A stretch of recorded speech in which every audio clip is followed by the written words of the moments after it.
प्रिय दोस्तों, हिंदू धर्म में किसी भी देवता की पूजा करने से पहले भगवान श्री गणेश की पूजा की जाती है। भगवान श्री गणेश जी ज्ञान के देवता हैं और उनकी पूजा करने से किसी भी बाधा को आसानी से दूर करने में मदद मिलती है। पर किंतु यदि गणेश भगवान की पूजा मंत्र जाप से न की जाए तो उनकी पूजा कभी भी संपन्न नहीं मानी जाती। इसलिए मंत्र को पूरी श्रद्धा के साथ उसका मंत्र श्रवण करें और उनके जीवन में बदलाव होना निश्चित हो जाता है।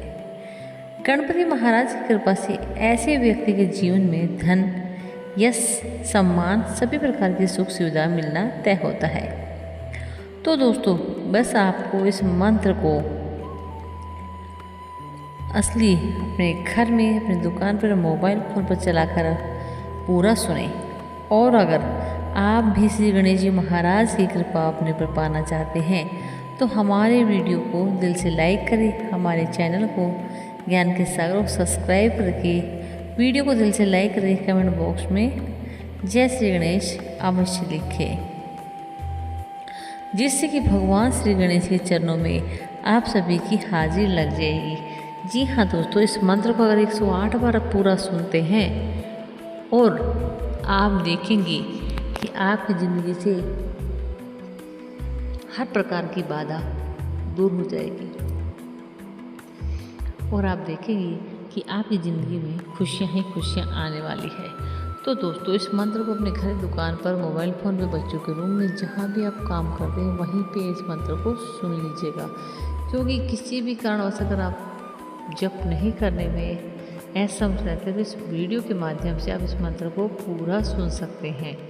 जी हाँ दोस्तों, अगर इस मंत्र को लगातार आप 40 दिन से सुनते हैं तो फिर तो आपके घर में भंडार भर जाएगा खुशियों का, क्योंकि गणेश जी भगवान की अनुपम कृपा बनती है हर व्यक्ति पर जो इस मंत्र को पूरी श्रद्धा के साथ प्रॉपर सुनता है। तो वीडियो को बिल्कुल भी स्किप मत किया करो, क्योंकि भगवान श्री गणेश की क्या पता लीला कब कहाँ शुरू हो जाए।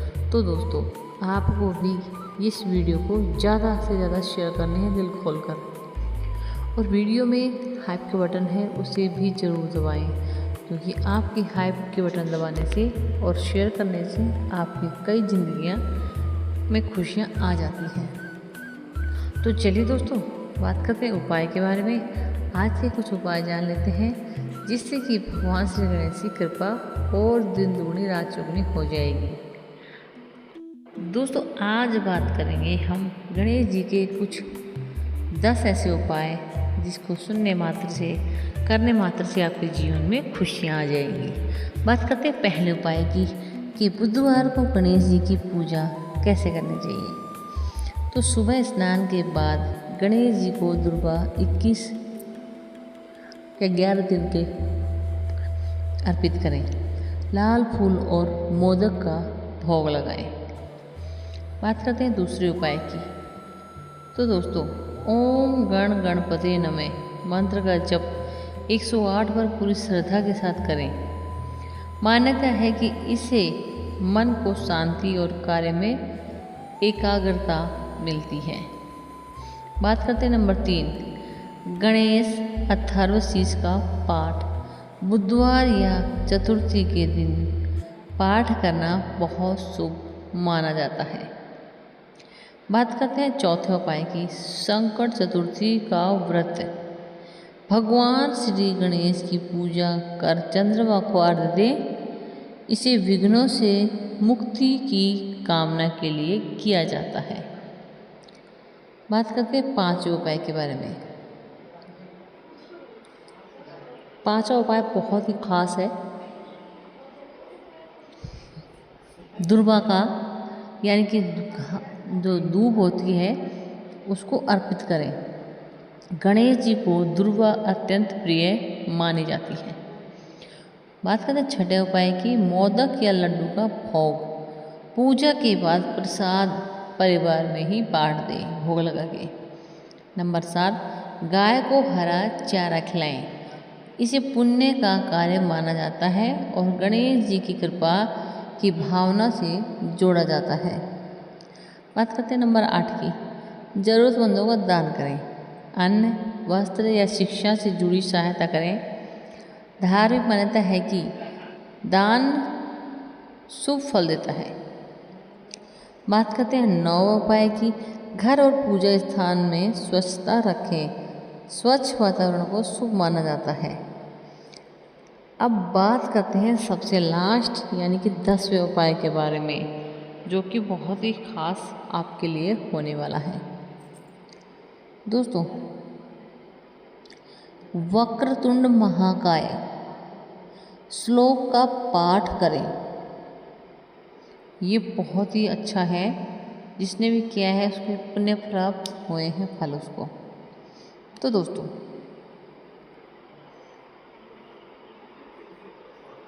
आज जो मंत्र आपके लिए लेके आई हूँ उस मंत्र का जाप पूरी श्रद्धा से करना है, दिल खोल के वीडियो को शेयर करना है। तो चलिए दोस्तों, मंत्र शुरू करते। मंत्र हमारा इस प्रकार है। वक्रतुंड महाकाय सूर्यकोटि संप्रभा निर्विघ्नं कुरु मे देव सर्वकार्येषु सर्वदा।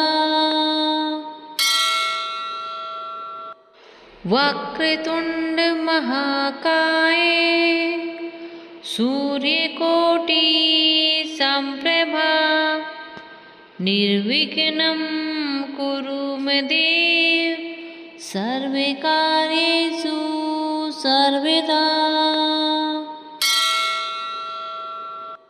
वक्रतुंड महाकाय सूर्यकोटि संप्रभा निर्विघ्नं कुरु मे देव सर्वकार्येषु सर्वदा।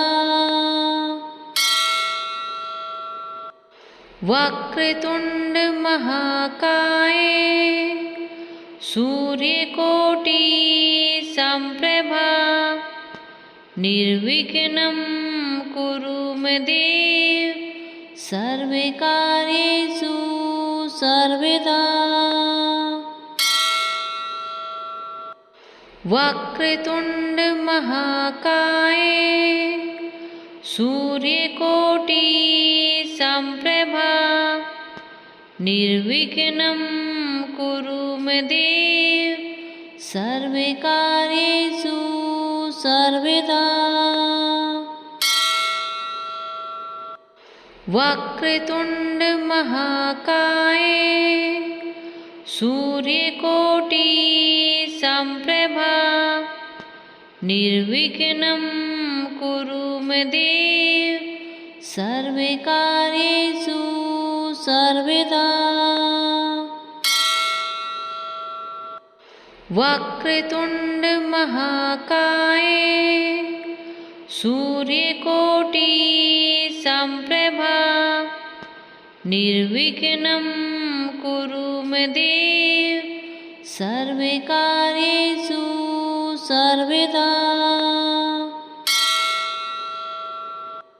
वक्रतुंड महाकाय सूर्यकोटि संप्रभा निर्विघ्नं कुरु मे देव सर्वकार्येषु सर्वदा। वक्रतुंड महाकाय सूर्यकोटि संप्रभा निर्विघ्नं कुरु मे देव सर्वकार्येषु सर्वदा। वक्रतुंड महाकाय सूर्यकोटि संप्रभा निर्विघ्नं कुरु मे देव सर्वकार्येषु सर्वदा। वक्रतुंड महाकाय सूर्यकोटि संप्रभा निर्विघ्नं कुरु मे देव सर्वकार्येषु सर्वदा वक्रतुंड महाकाय सूर्यकोटि संप्रभा निर्विघ्नं कुरु मे देव सर्वकार्येषु सर्वदा वक्रतुंड महाकाय सूर्यकोटि संप्रभा निर्विघ्नं कुरु मे देव सर्वकार्येषु सर्वदा वक्रतुंड महाकाय सूर्यकोटि संप्रभा निर्विघ्नं कुरु मे देव सर्वकार्येषु सर्वदा वक्रतुंड महाकाय सूर्यकोटि संप्रभा निर्विघ्नं कुरु मे देव सर्वकार्येषु सर्वदा वक्रतुंड महाकाय सूर्यकोटि संप्रभा निर्विघ्नं कुरु मे देव सर्वकार्येषु सर्वदा वक्रतुंड महाकाय सूर्यकोटि संप्रभा निर्विघ्नं कुरु मे देव सर्वकार्येषु सर्वदा वक्रतुंड महाकाय सूर्यकोटि संप्रभा निर्विघ्नं कुरु मे देव सर्वकार्येषु सर्वदा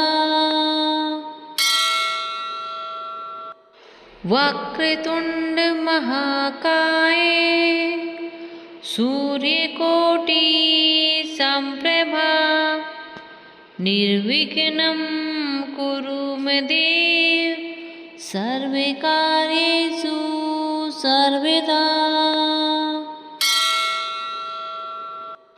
वक्रतुंड महाकाय सूर्यकोटि संप्रभा निर्विघ्नं कुरु मे देव सर्वकार्येषु सर्वदा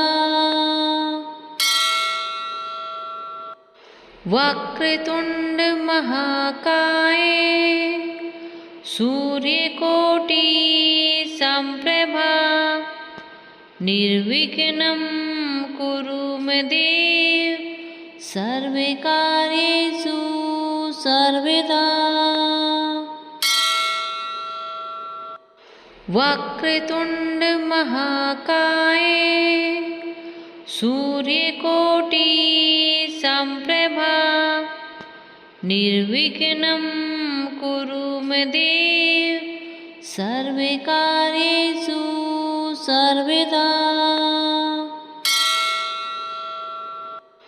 वक्रतुंड महाकाय सूर्यकोटि संप्रभा निर्विघ्नं कुरु मे देव सर्वकार्येषु सर्वदा वक्रतुंड महाकाय सूर्यकोटि संप्रभा निर्विघ्नं कुरु मे देव सर्वकार्येषु सर्वदा वक्रतुंड महाकाय सूर्यकोटि सम्प्रभा निर्विघ्नं कुरु मे देव सर्वकार्येषु सर्वदा। वक्रतुण्ड महाकाय सूर्यकोटि सम्प्रभा निर्विघ्नं कुरु मे देव सर्वकार्येषु सर्वदा। वक्रतुण्ड महाकाय सूर्यकोटि सम्प्रभा निर्विघ्नं कुरु मे देव सर्वकार्येषु सर्वदा। वक्रतुण्ड महाकाय सूर्यकोटि सम्प्रभा निर्विघ्नं कुरु मे देव सर्वकार्येषु सर्वदा।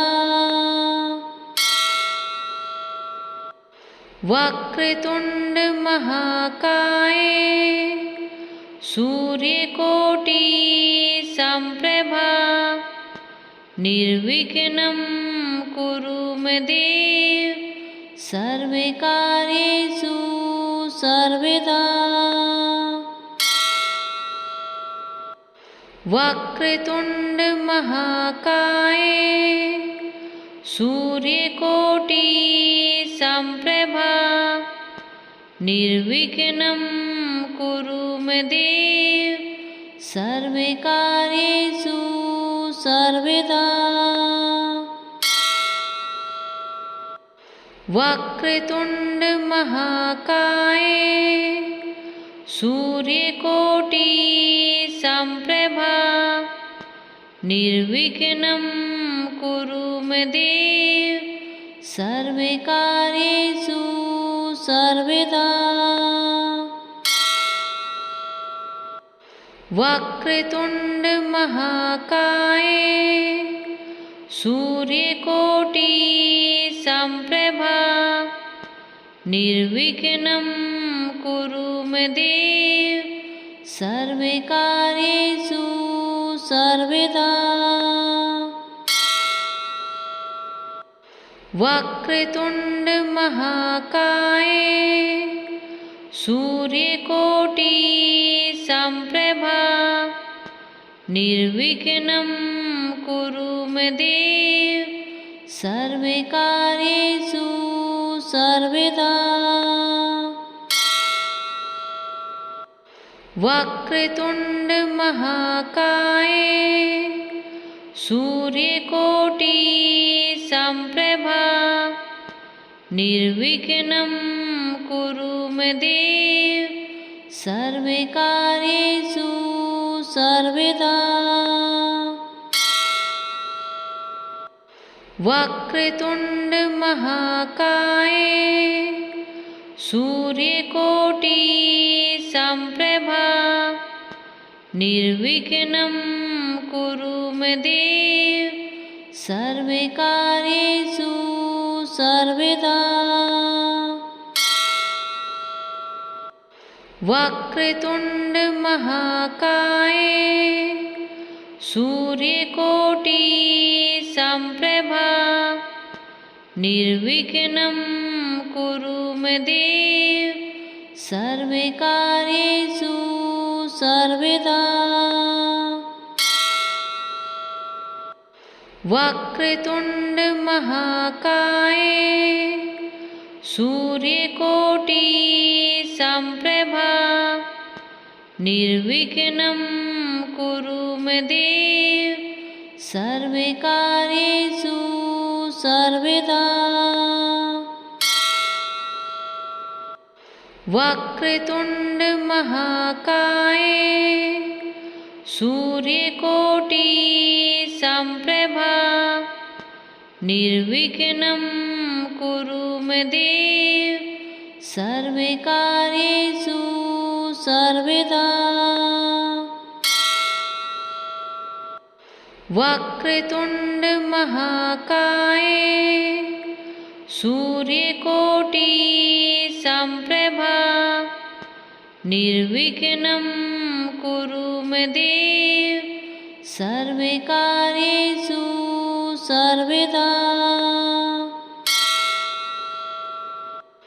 वक्रतुंड महाकाय सूर्यकोटि संप्रभा निर्विघ्नं कुरु मे देव सर्वकार्येषु सर्वदा।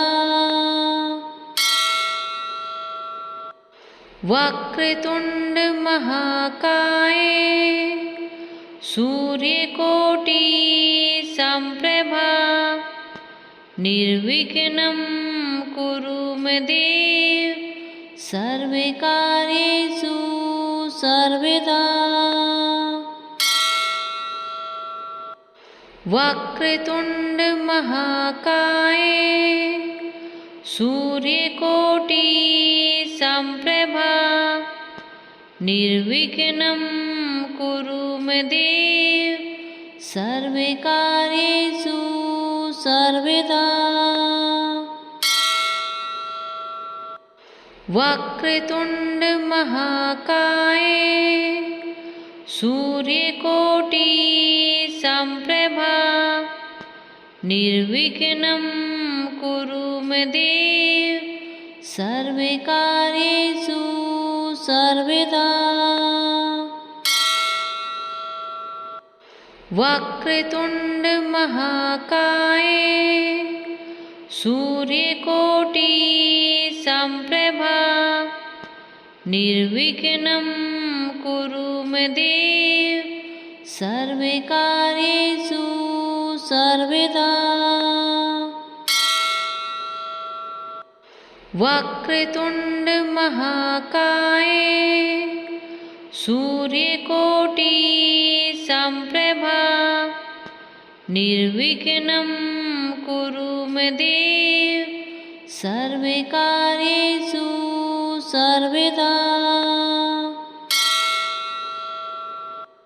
वक्रतुंड महाकाय सूर्यकोटि संप्रभा निर्विघ्नं कुरु मे देव सर्वकार्येषु सर्वदा।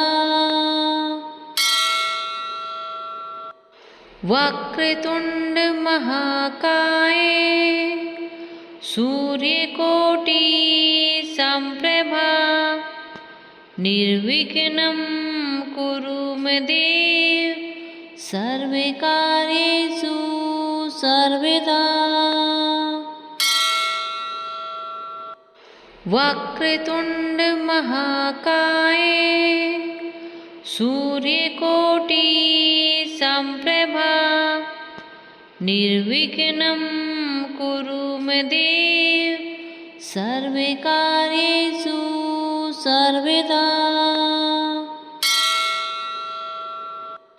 वक्रतुंड महाकाय सूर्यकोटि संप्रभा निर्विघ्नं कुरु मे देव सर्वकार्येषु सर्वदा। वक्रतुंड महाकाय सूर्यकोटि संप्रभा निर्विघ्नं कुरु मे देव सर्वकार्येषु सर्वदा। वक्रतुंड महाकाय सूर्यकोटि संप्रभा निर्विघ्नं कुरु मे देव सर्वकार्येषु सर्वदा। वक्रतुंड महाकाय सूर्यकोटि संप्रभा निर्विघ्नं कुरु मे देव सर्वकार्येषु सर्वदा वक्रतुंड महाकाय सूर्यकोटि संप्रभा निर्विघ्नं कुरु मे देव सर्वकार्येषु सर्वदा वक्रतुंड महाकाय सूर्यकोटि संप्रभा निर्विघ्नं कुरु मे देव सर्वकार्येषु सर्वदा वक्रतुंड महाकाय सूर्यकोटि संप्रभा निर्विघ्नं कुरु मे देव सर्वकार्येषु सर्वदा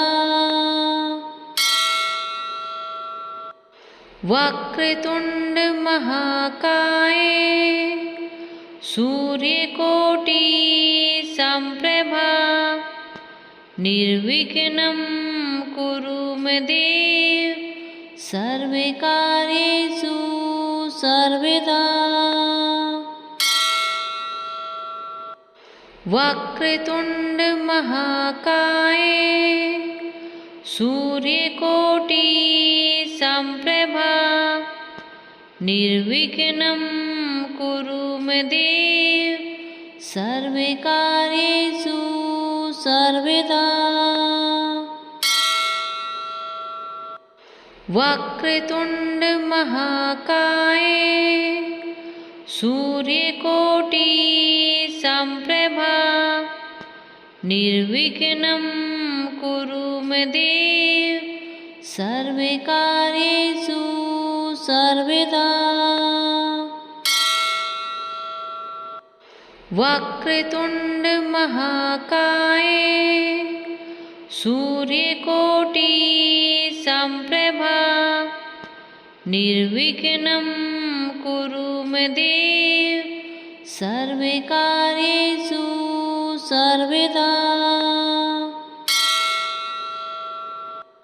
वक्रतुंड महाकाय सूर्यकोटि संप्रभा निर्विघ्नं कुरु मे देव सर्वकार्येषु सर्वदा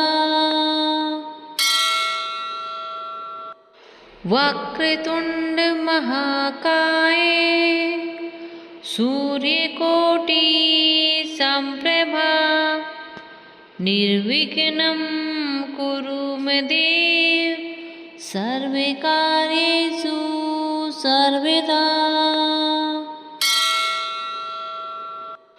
वक्रतुंड महाकाय सूर्यकोटि संप्रभा निर्विघ्नं कुरु मे देव सर्वकार्येषु सर्वदा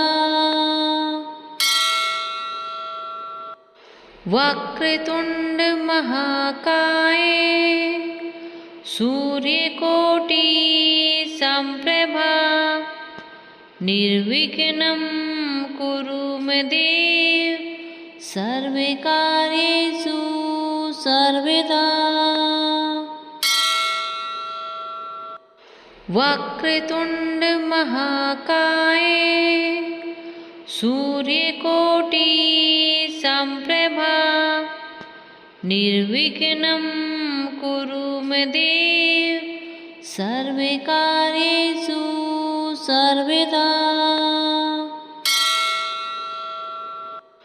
वक्रतुंड महाकाय सूर्यकोटि संप्रभा निर्विघ्नं कुरु मे देव सर्वकार्येषु सर्वदा वक्रतुंड महाकाय सूर्यकोटि संप्रभा निर्विघ्नं कुरु मे देव सर्वकार्येषु सर्वदा। वक्रतुंड महाकाय सूर्यकोटि संप्रभा निर्विघ्नं कुरु मे देव सर्वकार्येषु सर्वदा। वक्रतुंड महाकाय सूर्यकोटि संप्रभा निर्विघ्नं कुरु मे देव सर्वकार्येषु सर्वदा। वक्रतुंड महाकाय सूर्यकोटि संप्रभा निर्विघ्नं कुरु मे देव सर्वकार्येषु सर्वदा। वक्रतुंड महाकाय सूर्यकोटि संप्रभा निर्विघ्नं कुरु मे देव सर्वकार्येषु सर्वदा। वक्रतुंड महाकाय सूर्यकोटि संप्रभा निर्विघ्नं कुरु मे देव सर्वकार्येषु